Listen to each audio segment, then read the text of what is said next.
time for Pro Football Today, the post-game show with Kasey Hudson and Tom Vecchio here on SportsGrid TV. We've got a wrap on the Monday Night Madness, and it's 30-23. Ravens come out on top in the Harborough Bowl in the AFC Showdown. And I can say this, a lot of tweets, a lot of frustration, a lot of busted props, a lot of crazy bets.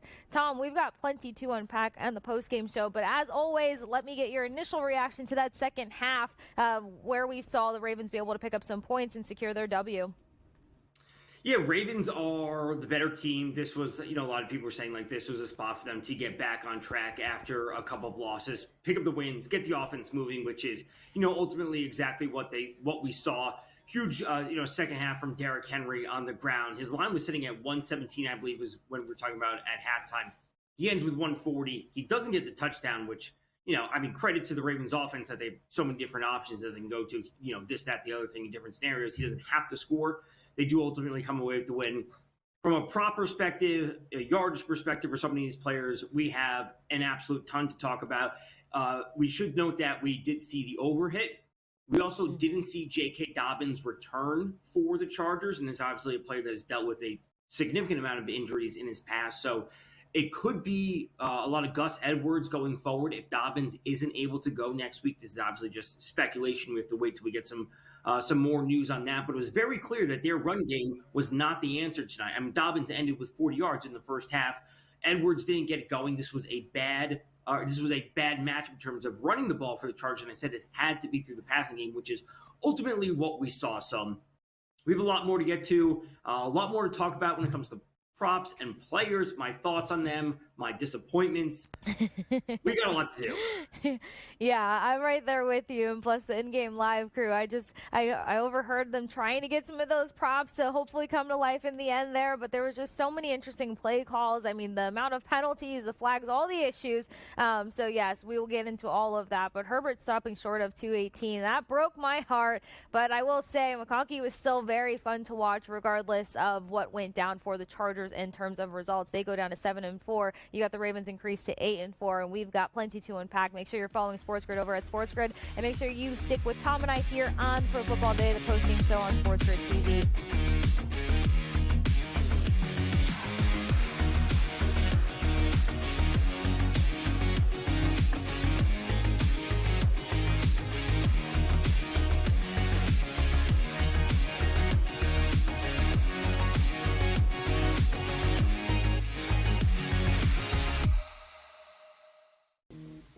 Right here with you on Pro Football Today on SportsGrid. Odds in motion, trying to see what lines have moved throughout the week. Never felt more comfortable in this set than I do for this year. I'm ready. I'm just getting angry. The hot takes are going to be here all people.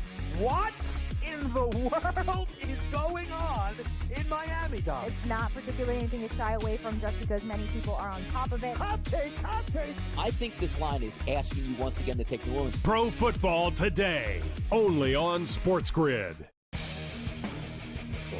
We live in a society right now where everybody's a snowflake, everybody's a cupcake, and everybody thinks that nothing is fair.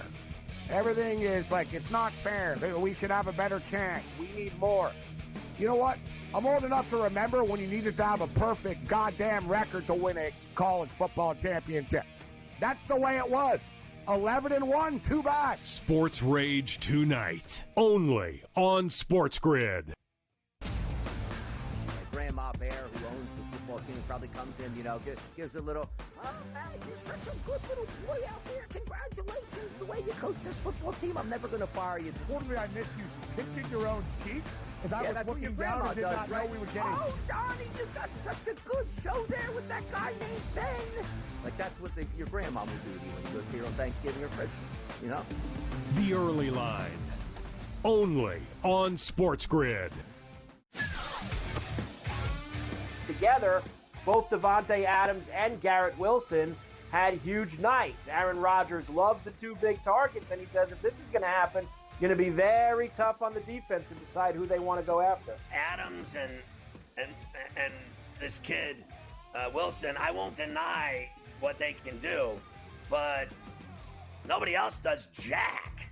Pharrell Coast to Coast, only on SportsGrid.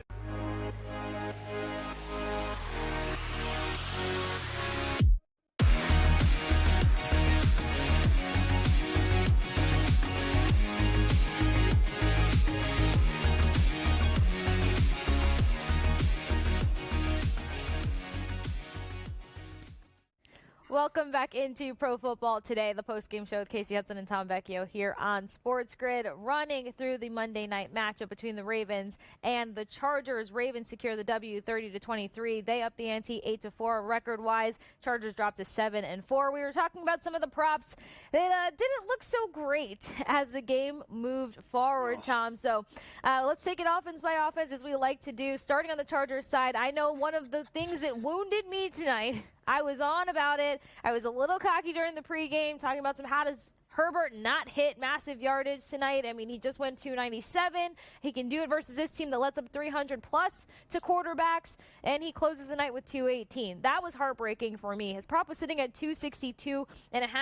Bumped up a little bit, still giving hope, and then there was not much shakeage when it came to halftime. We saw everything stay pretty solid, which indicated to us, okay, there was still plenty of plays still alive. So what did you make of Chargers offense, Herbert's performance, and some of the props that just completely failed on that side?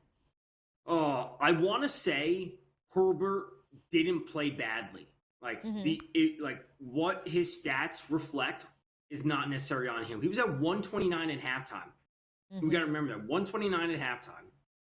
He ends with the game with 218 yards, so he has less than 100 yards in the entire second half.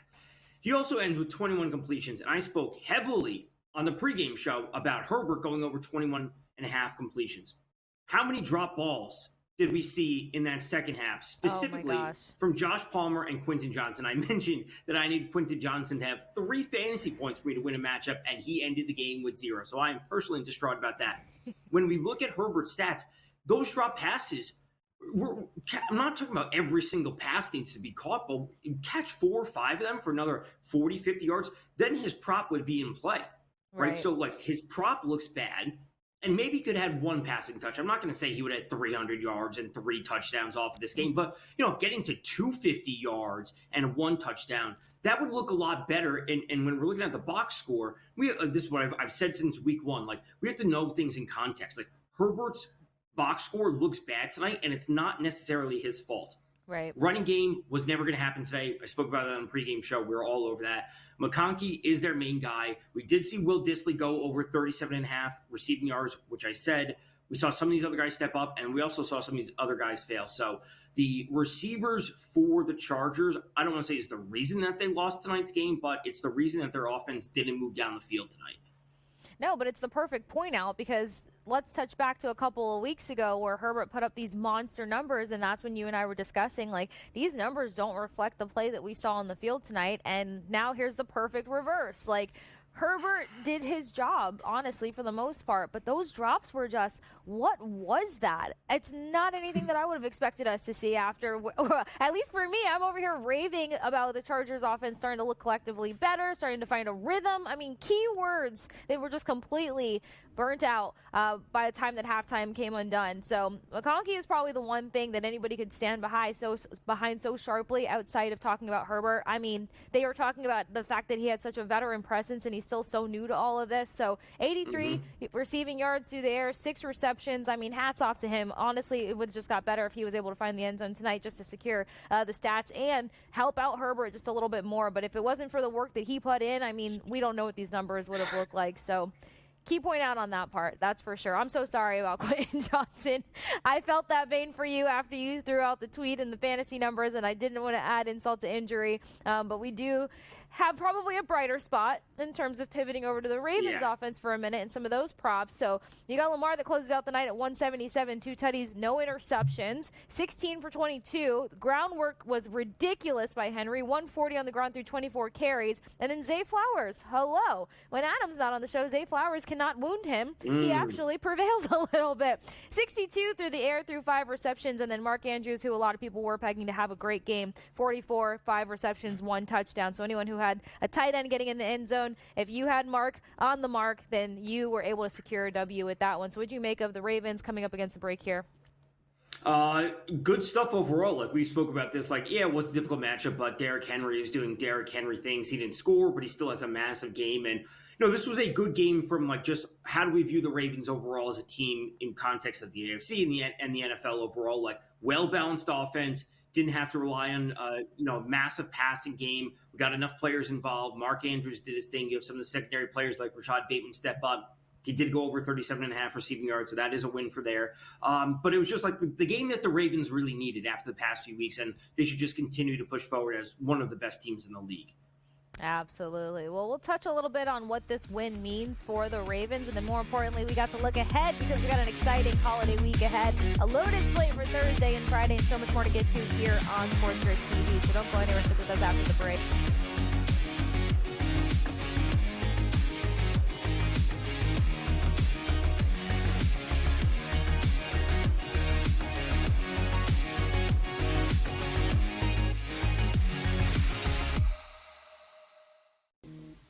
Right here with you on Pro Football Today on SportsGrid. Odds in motion, trying to see what lines have moved throughout the week. Never felt more comfortable in this set than I do for this year. I'm ready. I'm just getting angry. The hot takes are going to be here all long, people. What in the world is going on in Miami, Dom? It's not particularly anything to shy away from just because many people are on top of it. Hot take, hot take. I think this line is asking you once again to take New Orleans. Pro Football Today, only on SportsGrid. We live in a society right now where everybody's a snowflake, everybody's a cupcake, and everybody thinks that nothing is fair. Everything is like, it's not fair. We should have a better chance. We need more. You know what? I'm old enough to remember when you needed to have a perfect goddamn record to win a college football championship. That's the way it was. 11-1, too bad. Sports Rage tonight, only on SportsGrid. Grandma Bear, who owns the football team, probably comes in, gives a little, oh, man, you're such a good little boy out there. Congratulations, the way you coach this football team. I'm never going to fire you. Totally, I missed you pinching your own cheek as I was looking down and did not know we were getting. Oh, Donnie, you got such a good show there with that guy named Ben. Like, that's what your grandma would do to you when you go see her on Thanksgiving or Christmas, The early line, only on SportsGrid. Together, both Davante Adams and Garrett Wilson had huge nights. Aaron Rodgers loves the two big targets, and he says if this is going to happen, going to be very tough on the defense to decide who they want to go after. Adams and this kid Wilson, I won't deny what they can do, but nobody else does jack. Pharrell Coast to Coast, only on SportsGrid.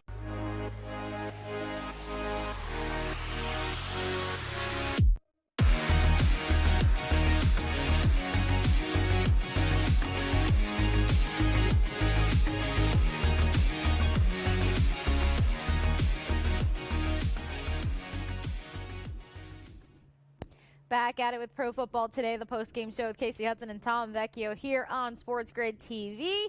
In case you missed it, Ravens get the W 30-23 over the Chargers in the Harborough Bowl. Now it's becoming fun to say, not as complicated, but we got to start looking ahead, which means what does this win mean for the Ravens, number one, and maybe some things that we would eyeball in terms of props or how they can continue to prevail successfully with this offense and the performance that they put up tonight. So, Tom, kind of looking ahead here, you got them sitting at plus 700 when it comes to their Super Bowl odds at the moment. We know this can shift around as this NFL week comes to a close, so obviously something that everybody keeping a close eye on. Coming up next, though, Eagles, Giants, Steelers yet again, Texans, and then Browns to close out the regular season. So how will you be eyeing the Ravens moving forward? So next week's a huge matchup. It's two really good teams, obviously from different conferences. Everyone's gonna be talking about Derrick Henry versus Saquon Barkley, rushing this, that. They're all going for all these yards, blah blah. Like, that is a fun game. Like, it is a very important game just for the teams to pick up the win. The game after that versus, you said the Giants. They play after that. Yep.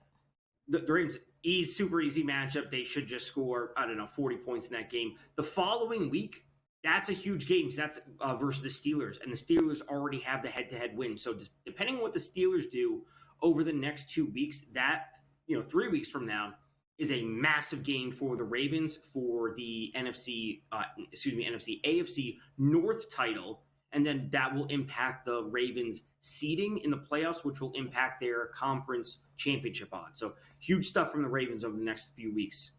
Yeah, I'm looking forward to it, especially to see if there's any sort of revenge aspect versus the Steelers, but more importantly, the Eagles team that we just saw perform versus the Ravens team that we just saw perform. You said it. That's going to be a great matchup to watch. Now, We've talked about holiday week. On the pregame party, we talked about some of our favorite side dishes. We went into a few of the things. So let's just say this. A lot more is going to be heating up on Thursday than all the food we will all be eating, hopefully.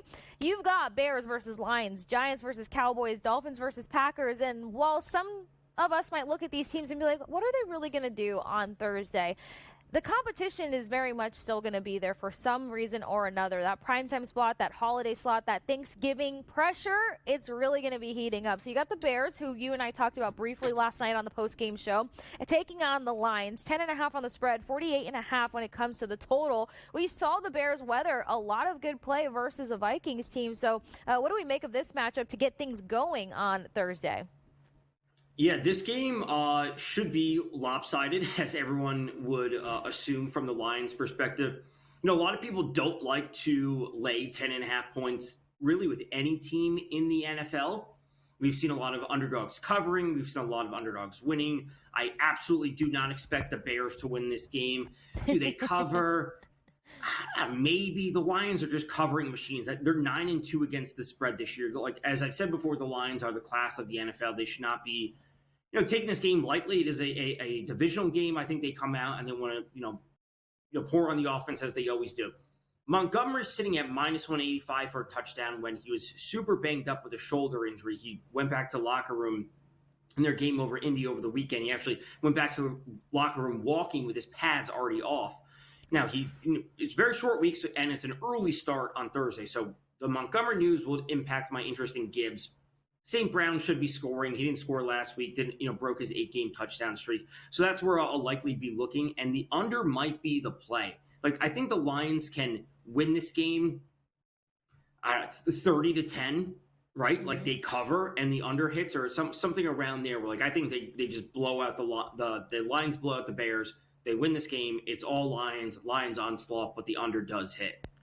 I have faith in that, seeing as how they didn't really fumble anything going against a Colts team that could have kept things a little bit more interesting. So when you're seeing such clean play executed so consistently from the Lions, it's just so hard not to say exactly that. Now, hot seat, it's a fun week, so why not go for it? If you had to pick a dish to represent the Bears in this matchup, which dish for Thanksgiving would the Bears be?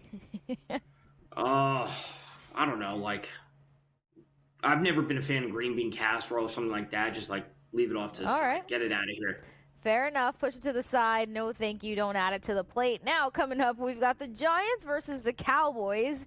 We don't even know what to call the Giants right now. I mean, unfortunately, another L was served up this past weekend. But regardless, 3.5 on the spread in this matchup, because we saw Cooper Rush be able to put together some good play. But Donnie and I talked about it. Joe Lisi and I talked about it. Cooper Rush has shown quality performances before when he's had to take over the helm. So regardless, 37.5 on the total on this one. So what say you in terms of what to expect and what could be either really messy or really entertaining?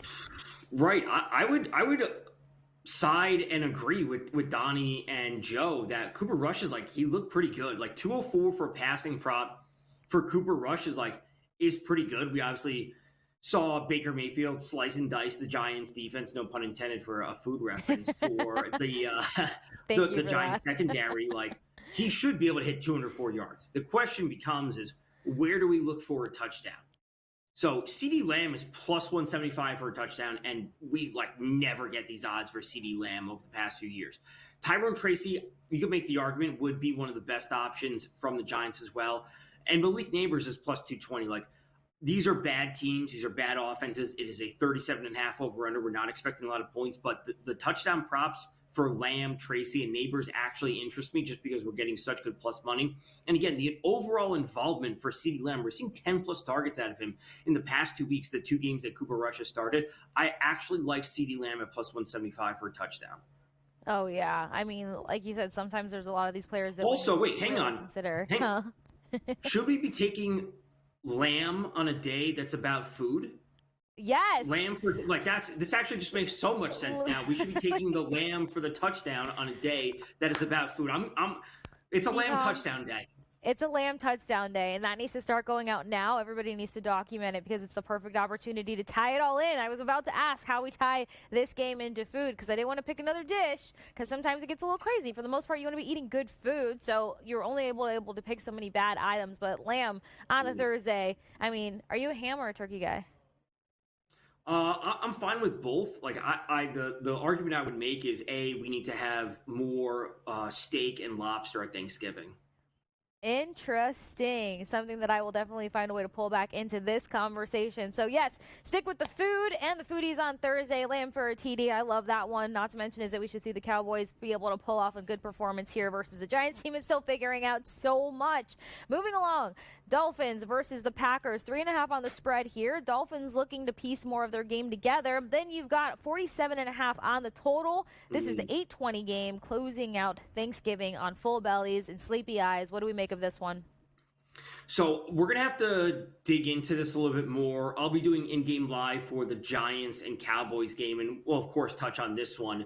But we have seen Tua Tagovailoa really, really struggle in outdoor cold games. And I'll have to, throughout the week, get the actual specific numbers on that. But we have seen him not play well later in the season, in the playoffs, going up to Buffalo, whatever it might be. So I want to find the specific numbers on Tua.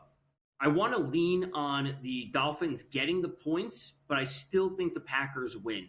And the 47.5 is a pretty tight over-under of what we see from them. Now, looking back over the past few weeks from some of the Dolphins opponents, we really can't take too much from them. They've played the Raiders, they played the Pats, so their defense looks good, but they're actually not playing a super high level of competition. So it's going to require a little bit more of the week to dig into some of the actual specifics. I think the Packers win, they don't cover, and we probably see the under hit. Oh, all right. I'm a fan of that, especially because when it comes to the under conversation, what do you think we'll see out of the Packers more so? Or who would you kind of foresee now as one of your guys for the Packers versus this Dolphins team? Josh Jacobs is coming off of a massive game the other day with 3 touchdowns. So I would take him, and then it's going to be one of Reed, Watson, or Dobbs to score as usual. Just have to find the best usage and the best odds. There you have it. I was hoping you were going to say Jacobs to get some ground going there, but plenty for us to unpack. We're coming up against a break here. We're going to continue to run through that slate on Thursday. And then, of course, because it's such a fancy week, we've got NFL on Friday before we even start touching on the rest of the NFL games for this week. So don't go anywhere. Continue to hang with us here on SportsGrid. Make sure you're following Tom as well as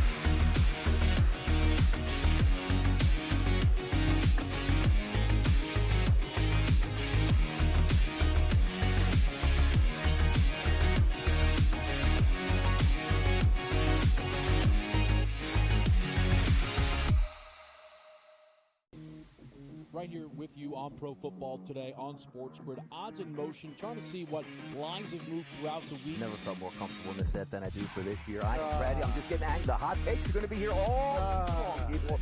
What in the world is going on in Miami, Dom? It's not particularly anything to shy away from just because many people are on top of it. Hot take, hot take. I think this line is asking you once again to take New Orleans. Pro Football Today, only on SportsGrid. We live in a society right now where everybody's a snowflake, everybody's a cupcake, and everybody thinks that nothing is fair. Everything is it's not fair. We should have a better chance. We need more. You know what? I'm old enough to remember when you needed to have a perfect goddamn record to win a college football championship. That's the way it was. 11-1, too bad. Sports Rage tonight, only on SportsGrid. Grandma Bear, who owns the football team, probably comes in, gives a little, oh, man, you're such a good little boy out there. Congratulations, the way you coach this football team. I'm never going to fire you. Totally, I missed you. Hinted your own cheek? As I was looking down and did not know we were getting. Oh, Donnie, you got such a good show there with that guy named Ben. That's what your grandma would do to you when you go see her on Thanksgiving or Christmas, The early line, only on SportsGrid. Together, both Davante Adams and Garrett Wilson had huge nights. Aaron Rodgers loves the 2 big targets, and he says if this is going to happen, going to be very tough on the defense to decide who they want to go after. Adams and this kid Wilson, I won't deny what they can do, but nobody else does jack. Pharrell Coast to Coast, only on SportsGrid.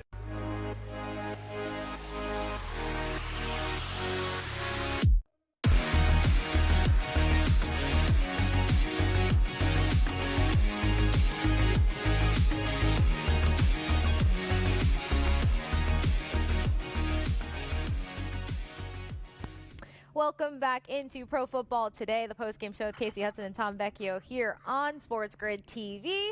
We're talking about the Ravens-Chargers. Ravens come out with a W, increase their W column to 8 wins. Now we got to look ahead because we've got a lot of football. We started talking about all the action coming in on Thursday that we will all be watching together. Hopefully, we'll be filling our bellies as well as our eyes with all of the good football. And we're kind of picking some dishes for some of these teams to make it even more interesting. So, moving past Thursday now, because we talked about Dolphins versus Packers, 3.5 on the spread, 47.5 on the total. We're looking at Josh Jacobs to be an impact player that night, which I'm a big fan of as well. So, Dolphins feeling themselves a little bit, right, Tom? They're going up north. We talked about the fact that Tua in the cold, as you mentioned, not really all that great. What's a dish or something Thanksgiving related that you would compare the Miami Dolphins to? Oh, you're putting me on the spot like this. The Thanksgiving dish, like, I don't know. I mean, I have to actually take time. No, because like the Dolphins are flashy at times, but ultimately, I think that they actually lack substance. Like they're flashy, but I don't think like they're actually like a top tier team. All right. So like unbuttered I don't rolls. have an answer for it right now. I'll have to think more on this. All right. Well, we'll make sure to take to Twitter on that one. Moving on to Friday. This action's coming in at 3 o'clock Eastern time, 13.5 on the spread, 42.5, and it's the Raiders versus the Chiefs. Now, you guys know I'm not always quick to give the Chiefs that much credit, but this should be a game that we see them have one of their most complete top-to-bottom competes, but who knows, Tom? What do you think will go down for this Friday matchup? This game has so many different storylines going on, and it's right that the Chiefs are 13.5-point favorites. Like that is the appropriate line. We know that Gardner Minshew has a fractured collarbone, broken collarbone, whatever it is. He is done for the season. The Raiders had Desmond Ridder come in, play for them. They also are activating Aiden O'Connell off of IR to open up his practice window. Those are the two notes for the Raiders. For the Chiefs, they won last week, but they didn't cover 10.5 points against the Panthers, who are one of the worst teams in the league. I would say they're in the same tier with the Raiders.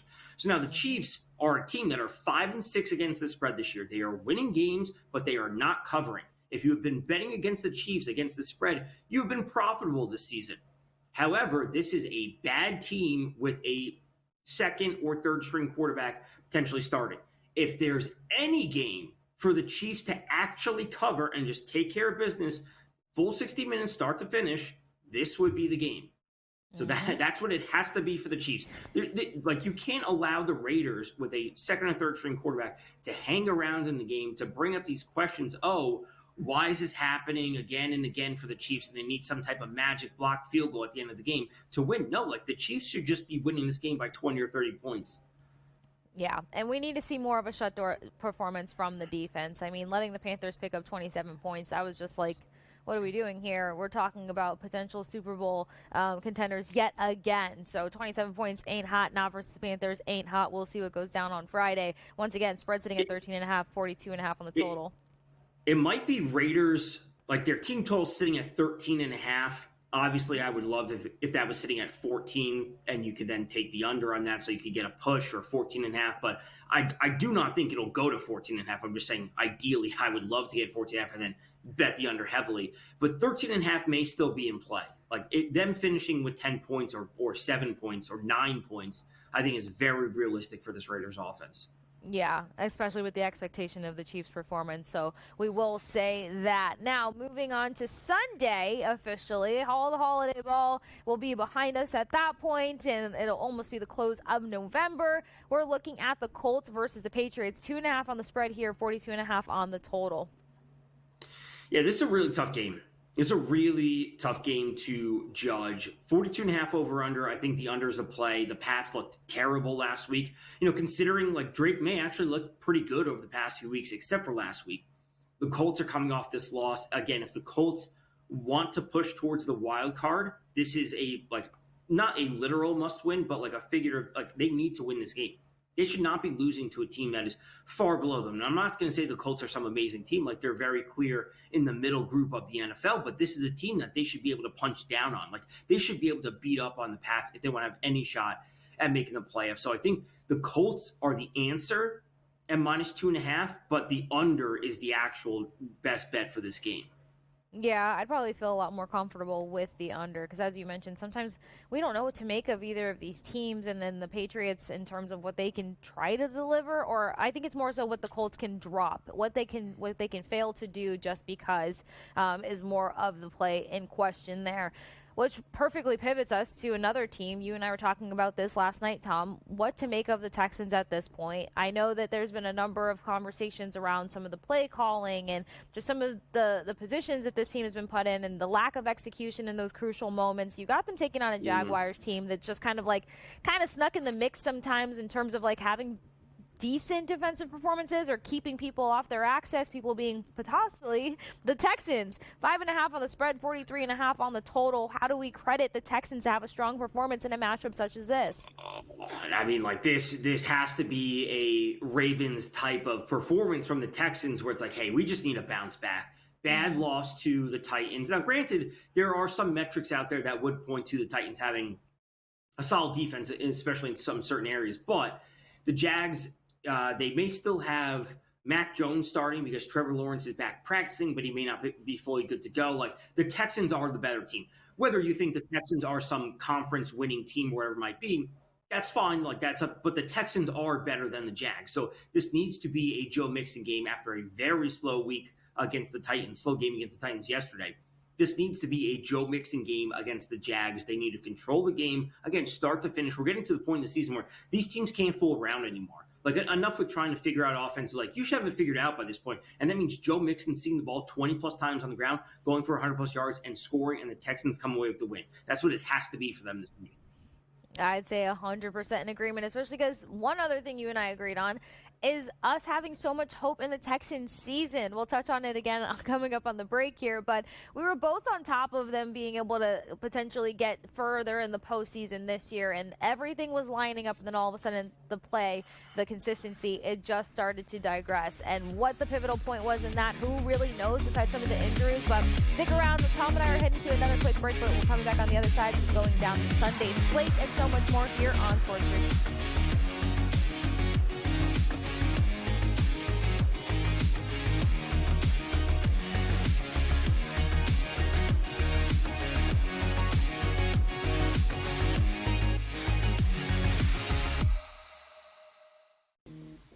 Right here with you on Pro Football Today on SportsGrid. Odds in motion, trying to see what lines have moved throughout the week. Never felt more comfortable in the set than I do for this year. I'm ready. I'm just getting angry. The hot takes are going to be here all long, people. What in the world is going on in Miami, Dom? It's not particularly anything to shy away from just because many people are on top of it. Hot take.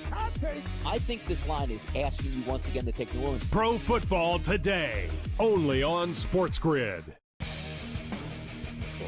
We live in a society right now where everybody's a snowflake, everybody's a cupcake, and everybody thinks that nothing is fair. Everything is it's not fair. We should have a better chance. We need more. You know what? I'm old enough to remember when you needed to have a perfect goddamn record to win a college football championship. That's the way it was. 11-1, too bad. Sports Rage tonight, only on SportsGrid. Grandma Bear, who owns the football team, probably comes in, gives a little, oh, man, you're such a good little boy out there. Congratulations, the way you coach this football team. I'm never going to fire you. Totally, I missed you pinching your own cheek as I was looking down and did not know we were getting. Oh, Donnie, you got such a good show there with that guy named Ben. That's what your grandma would do to you when you go see her on Thanksgiving or Christmas, The early line, only on SportsGrid. Together, both Davante Adams and Garrett Wilson had huge nights. Aaron Rodgers loves the two big targets, and he says if this is going to happen, going to be very tough on the defense to decide who they want to go after. Adams and this kid, Wilson, I won't deny what they can do, but nobody else does jack. Pharrell Coast to Coast, only on SportsGrid.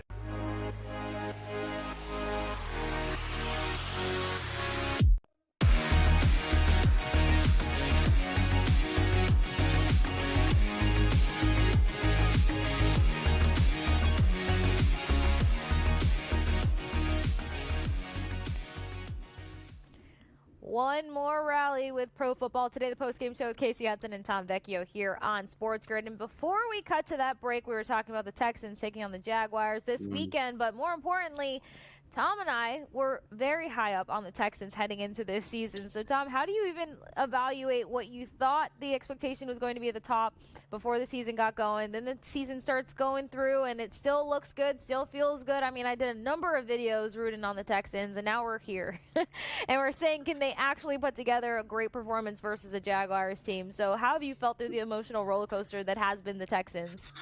Well, the Texans' defense was super solid last year, and that really hasn't been the case this year. And we have seen C.J. Stroud take a little bit of a step back this year. They obviously dealt with some injuries. Nico Collins missed a bunch of time. Steph Diggs is done for the year. I have a Texans future on them to win the Super Bowl and also over 9.5 wins, and they're sitting at 7 wins right now. So, some close games to end the season is certainly they need to win. 3 out of their last 5 games? Jacksonville, Miami, Kansas City, Baltimore, Tennessee. That's definitely 2 losses in there, I would say, with Kansas City and Baltimore if they need to pick up 3 of those other games.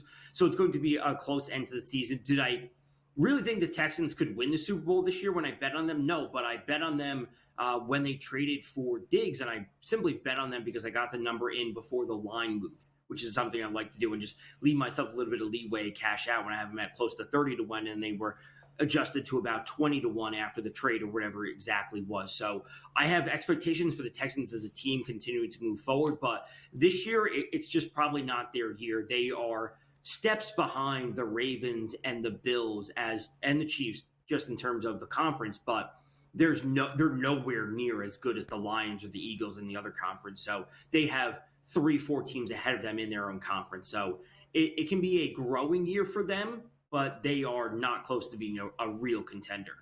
Yeah, a lot to learn from, but I mean, it's a good point out. There's a number of variables that played into where they're at right now at this point in the season. But you know what? I will come back next season and root for them just as hard. Not a problem there.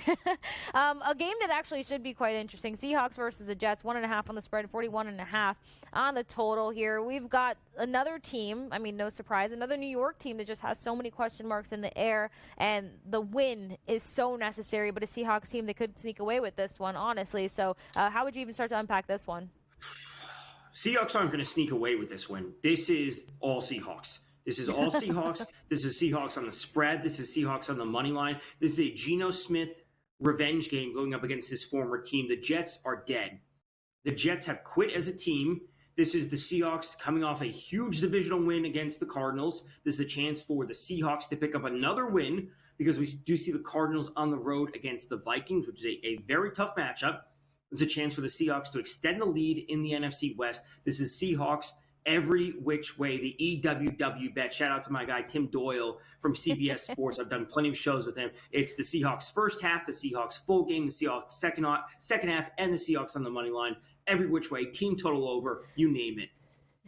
You're like, Case, not sneaking away with this whatsoever. I was trying to be kind. I just said, things about the Giants. Then I had to talk about the Jets. I thought that was a kind way to go about that. Now we only got 2 minutes, but gosh, this one's going to be fun. Steelers, Bengals, 2.5 on the spread, 46.5 on the total. And there's got to be so many good things to come in with this one, but where do we even start?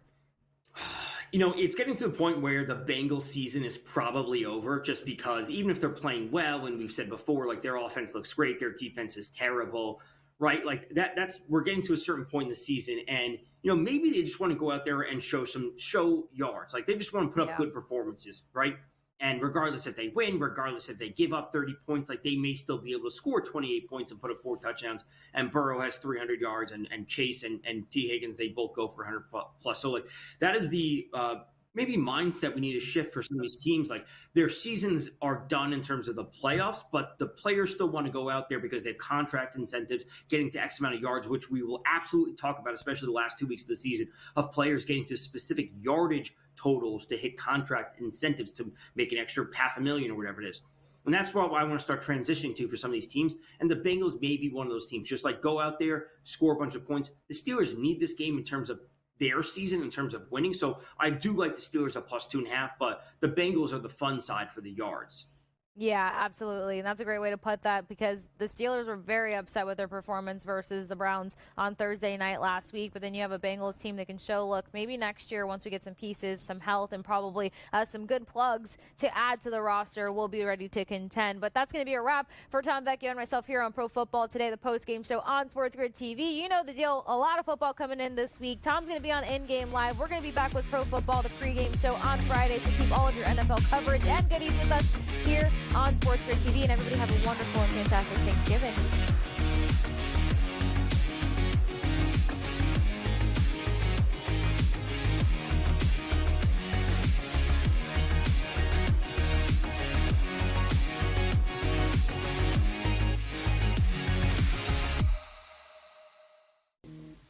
Right here with you on Pro